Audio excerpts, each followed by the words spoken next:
Hello viewers, welcome to my channel Tasty Bong Foods. আজকের recipe prawns biryani. Biryani তো আমরা সবাই খেতে পছন্দ করি। তো তাহলে আজকে চলুন দেখে নিই কীভাবে সবচেয়ে সহজ আর ঝটপট উপায়ে বানানো যায় প্রনস বিরিয়ানি। প্রথমে আমি একটা পাত্রে কিছুটা জল নিয়ে সেটার মধ্যে গোটা গরম মশলা আর কাঁচা লঙ্কা ফুটিয়ে নেব, সাথে 1 চামচ ঘি। এরপরে জলটা ফুটে উঠলে তার থেকে গরম মশলাগুলো সব তুলে রেখে তাতে বিরিয়ানি রাইস বা বাসমতি রাইস আগে থেকে ভিজিয়ে রেখে সেটাকে দিয়ে দেব। অন্য একটা পাত্রে বা কড়াতে সাদা তেল দেব। সাদা তেল দেওয়ার পরে কুচনো পেঁয়াজ দিয়ে সেটাকে ভালো করে ফ্রাই করব। সেটাই আমরা তৈরি করব বেরেস্তা।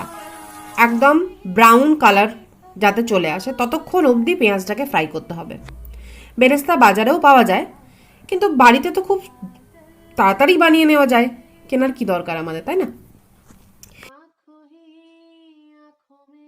দেখুন কত কম ইনগ্রিডিয়েন্টস দিয়ে আর কত সহজ আর কম সময়ে বিরিয়ানি বানানো যায়।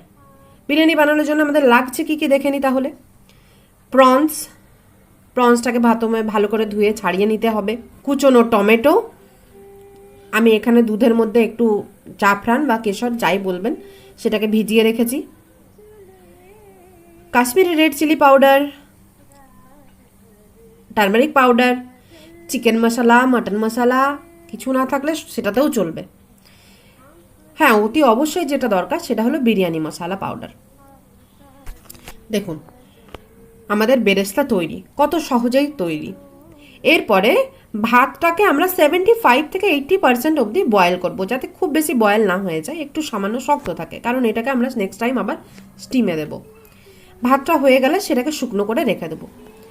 এরপর পালা হলো চিংড়িগুলোকে হালকা ফ্রাই করা। চিংড়ি আমাদের একটাই জিনিস বারবার মনে রাখতে হবে, চিংড়ি কিন্তু বেশি ফ্রাই করা যাবে না। আচ্ছা, এখানে আরেকটা কথা বলে রাখি, চিংড়িটাকে আমি প্রথমে পেঁয়াজ আদা রসুনের পেস্ট, সামান্য নুন, হলুদ আর লেবু এই সব আর কাশ্মীরি চিলি পাউডার দিয়ে ম্যারিনেট করে রেখেছিলাম 1/2 ঘন্টা মতন। এরপরে এটাকে হালকা ব্রাউন, দেখুন হালকা গোল্ডেন কালার আসলেই এটাকে তুলে রাখতে হবে। ফ্রাই করা হয়ে গেছে চিংড়ি মাছ আমাদের। এরপরে ভেজে রাখা চিংড়ি মাছগুলো তুলে রেখে ওই তেলেই আমরা পেঁয়াজ কুচি মেশাবো। আপনি চাইলে এক্সট্রা তেল দিতেও পারেন, কিন্তু প্রয়োজন নেই, ওই তেলেই হয়ে যাবে। চলুন না দেখি কিভাবে কম তেল মশলা দিয়েও বিরিয়ানি বানানো যায়। পেঁয়াজগুলোকে হালকা ভাজতে হবে। দইও কিন্তু খুব ইম্পর্টেন্ট বিরিয়ানির জন্য। দইটাকে আমরা ভালোভাবে ফেটিয়ে নেব। দেখুন পেঁয়াজ হালকা বাদামি রং ধরেছে, এই সময় এতে আমরা টমেটো মেশাবো। টমেটোর পরিমাণটা বেশি লাগে, মোটামুটি 3টে মিডিয়াম সাইজের টমেটো লাগবে।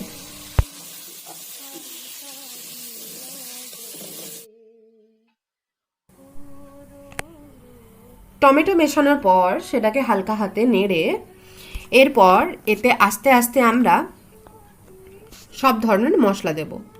প্রথমে কাশ্মীরি রেড চিলি পাউডার, হলুদ গুঁড়ো, জিরে গুঁড়ো, ধনে গুঁড়ো, নুন,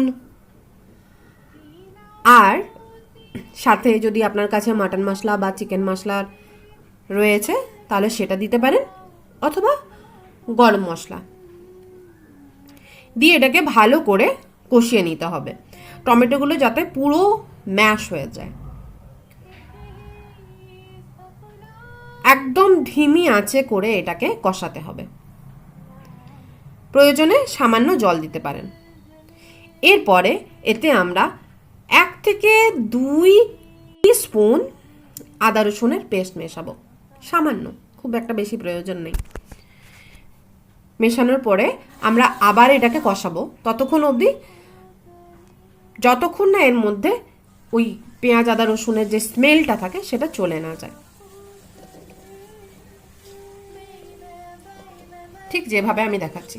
আচ্ছা হ্যাঁ, এখানে আরেকটা কথা বলে রাখি, যখন আমি ভাতটা বয়েল করেছি তো সেই সময় কিন্তু জলের মধ্যে পরিমাণ মতো নুনও দিতে হবে, কারণ বিরিয়ানির নুনটা আমাদের মোটামুটি গ্রেভি আর চালের মধ্যেই অ্যাডজাস্ট করে হতে হয়, তো তো সেই জন্যে ফোটানোর সময় তখনও কিন্তু নুনটা আমাদের অতি অবশ্যই দিতে হবে। আর বাকি বিরিয়ানি মশলা যদি আপনি দোকানে গিয়ে বলেন যে বিরিয়ানি বানানোর জন্য কি মশলা দরকার, ওরা একটা গরম মশলার প্যাকেট দেয়, সেটাতে মোটামুটি সব ইনগ্রিডিয়েন্টস দেওয়া থাকে, সেটারও আপনি চাইলে গুঁড়ো করে সেটাও বিরিয়ানি মশলা হিসেবে ব্যবহার করতে পারেন। বা বিরিয়ানি মশলা বানানোর জন্য কি কি দরকার সেটাও আমি আমার ডেসক্রিপশন বক্সে লিখে দেবো, আপনি চাইলে সেখান থেকেও চেষ্টা করতে পারেন। এরপরে আমি ওই গোটা যে গরম মশলাগুলো তুলে রেখেছিলাম সেটার পেস্ট বানিয়ে নেব, আর সেই পেস্টটাও কিন্তু এই টমেটো আর পেঁয়াজ কষানোর সময় দেব, তাতে কিন্তু গন্ধটা খুব সুন্দর আসে। আপনারা বাড়িতে বানান আর অবশ্যই আমাকে বলবেন যে আপনারাও ঠিক এই যে অ্যারোমাটা আমি পাচ্ছি আপনারাও পাচ্ছেন কিনা। আমার দৃঢ় বিশ্বাস আপনারাও পাবেন আর খুব ভালো লাগবে। দেখুন গ্রেভি প্রায় কষানো হয়ে গেছে। এরপরে আমরা এখানে অ্যাড করব ফ্যাটানো দই। দইটাকে সামান্য লবণ দিয়ে ফেটিয়ে নিতে হবে, আর সেই ফ্যাটানো দইটা এটার মধ্যে মেশাতে হবে। মিশিয়ে নেওয়ার পর এটাকে ভালোভাবে আরও কিছুক্ষণ মোটামুটি 2-3 মিনিটের মতো নাড়িয়ে নিতে হবে, কারণ দই দেওয়ার পর সাথে সাথে নাড়াবেন, নাহলে ক্লট হয়ে যায়। তো দই দেওয়ার পরই আমাদের পুরো জিনিসটাকে ভালোভাবে নাড়িয়ে নিতে হবে। দেখুন কি সুন্দর তেল বেরিয়ে আসছে, তার মানে আমার মশলা কষানো রেডি।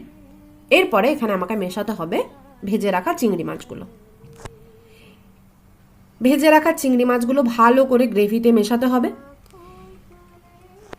দেখুন এরপরে আমি অ্যাড করব এখানে বিরিয়ানি মশলা। যদি আপনার কাছে বাড়িতে আপনি গুঁড়ো করে নিতে পারেন অথবা বাজার থেকে রেডিমেড কিনে আনতে পারেন। বিরিয়ানি মশলা কিনে এনে সেটাকে 1 প্যাকেট আমি দিয়েছি এখানে, ছোট প্যাকেট 1 প্যাকেট, সেটা মেশাবো। এরপরে